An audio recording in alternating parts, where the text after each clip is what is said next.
ডাকুৱা মণ্ডল সমল কেন্দ্ৰৰ উদ্যোগত সামূহিক উৎসৱ সম্পন্ন।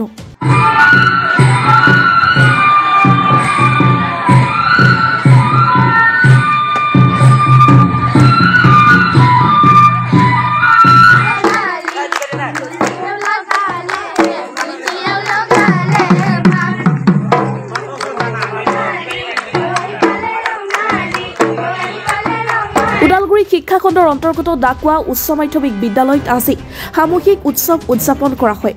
ডাকুৱা উচ্চ মাধ্যমিক বিদ্যালয়, কেৰুৱা ফুটুকিবাৰী প্ৰাথমিক বিদ্যালয়, বদগাঁও প্ৰাথমিক বিদ্যালয়, ছয়বাৰী বিদ্যাপীঠ হাইস্কুল, বটাবাৰী প্ৰাথমিক বিদ্যালয়, পলাশগড় মধ্য ইংৰাজী বিদ্যালয়, গড়কা প্ৰাথমিক বিদ্যালয়, ডাকুৱা প্ৰাথমিক বিদ্যালয়, ডান্সৰাং মধ্য ইংৰাজী বিদ্যালয় আৰু লোকপ্ৰিয় গোপীনাথ বৰদলৈ প্ৰাথমিক বিদ্যালয় আদিৰ ছাত্ৰ-ছাত্ৰীসকলে অংশগ্ৰহণ কৰি বিহু নৃত্য, বড়ো, ৰাভা, লোকনৃত্য, বাৰেবৰণীয়া নৃত্য প্ৰদৰ্শন কৰি ৰাইজক আপ্লুত কৰে। ডাকুৱা মণ্ডল সমল কেন্দ্ৰৰ সমন্বয়ক অমৰজ্যোতি ৰাভাই বৃহত্তৰ ডাকুৱা অঞ্চলটোৰ বিভিন্ন জাতি জনগোষ্ঠীৰ মিলনভূমি। ইয়াত তেওঁলোকে বিভিন্ন খেল ধেমালিৰ প্ৰতিযোগিতাৰ লগতে নিজা নিজা কৃষ্টি প্ৰদৰ্শন কৰাৰ সুবিধা কৰি দিয়াৰ উপৰিও বিশেষকৈ ছাত্ৰ-ছাত্ৰীসকলৰ মাজত মানসিক আৰু বৌদ্ধিক বিকাশৰ দিশটোত যথেষ্ট মনোযোগ দিয়া বুলি জানিব দিয়ে।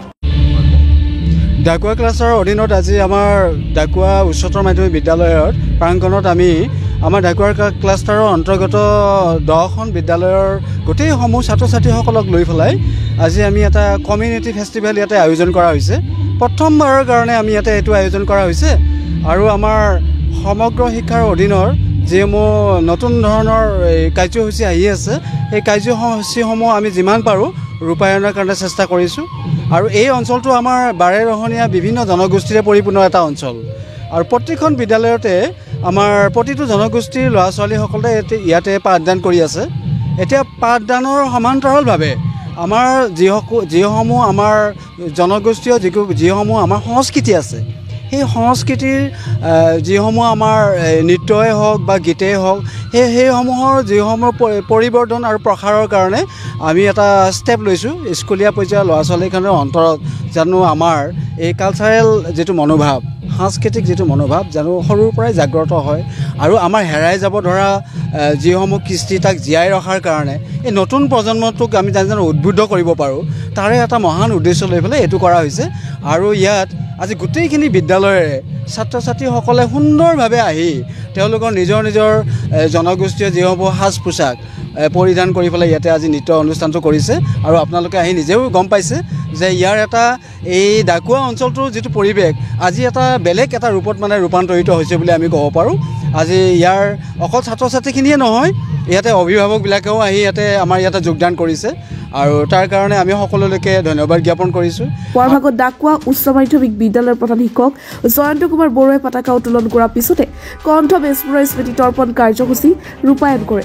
আৰু আজি এই প্ৰগ্ৰেমটো গোটেই সুচাৰুৰূপে পৰিচালনা কৰাৰ কাৰণে ডাকুৱা স্কুলে একদম নিজস্বভাৱে এটা উদ্যোগ গ্ৰহণ কৰিছে আৰু আমাৰ সন্মানীয় এই ডাকুৱা হাইস্কুলৰ প্ৰধান শিক্ষক মাননীয় জয়ন্ত কুমাৰ বৰুদেৱ আছে আৰু তেওঁৰ উদ্যোগতে মই যেতিয়া প্ৰস্তাৱ আগবঢ়াইছিলোঁ একে এষাৰতে য়েছ বুলি কৈছে আৰু গোটেই জেগাখিনি আমাক দিছে। আমি তেওঁলৈ যথেষ্ট ধন্যবাদ জ্ঞাপন কৰিছোঁ আৰু আগলৈও জানো এনেকুৱা ভাল এটা প্ৰগ্ৰেমবিলাক আমি ইয়াতে পাতি পেলাই এই অঞ্চলৰ শৈক্ষিক পৰিৱেশৰ লগতে সাংস্কৃতিক দিশটো জানো আমি আগবঢ়াই লৈ যাব পাৰোঁ, তাৰ কাৰণে আমি সদায় বদ্ধপৰিকৰ হ'ম। আৰু লগতে আমাৰ বিদ্যালয়সমূহেও আগলৈ জানো আমাক এই ধৰণৰ অনুপ্ৰেৰণা এটা জগাই যায়, তাৰ কাৰণে মই তেওঁলোকলৈ মই অনুৰোধ জনাইছোঁ। আৰু ইয়াৰ পিছৰ পৰ্যায়ে আৰু আমি যিকোনো অনুষ্ঠান পাতিবৰ কাৰণে আমি চেষ্টা কৰিম। ক্লাষ্টাৰ লেভেলৰ এই প্ৰগ্ৰামৰ জৰিয়তে প্ৰকৃত শিক্ষাৰ যিটো অবজেক্টিভছ টুৱাৰ্ডছ দ্য ষ্টুডেণ্ট এইটো আজি আমি ভিজুৱেলাইজ কৰিবলৈ সক্ষম হৈছোঁ। আমাৰ কণ ছাত্ৰ ছাত্ৰীয়ে বিভিন্ন জনগোষ্ঠীৰ মাজত থাকিও নিজক কি ধৰণে ৰিপ্ৰেজেণ্ট কৰিব পাৰে আৰু লগতে ইটোৰ ৰেছপনচিবিলিটি কি ধৰণে বিয়াৰ কৰিব পাৰে এইটো আজি ভিজুৱেলাইজ হৈছে। আমি এই প্ৰগ্ৰামৰ জৰিয়তে আমি আমাৰ এই অঞ্চলটোৰ শিক্ষাৰ দিশৰ লগতে সাংস্কৃতিবান হ'বৰ কাৰণে উৎসাহ যোগাব পাৰিছোঁ। এয়ে আমাৰ অতি আনন্দিত অনুভৱ কৰিছোঁ।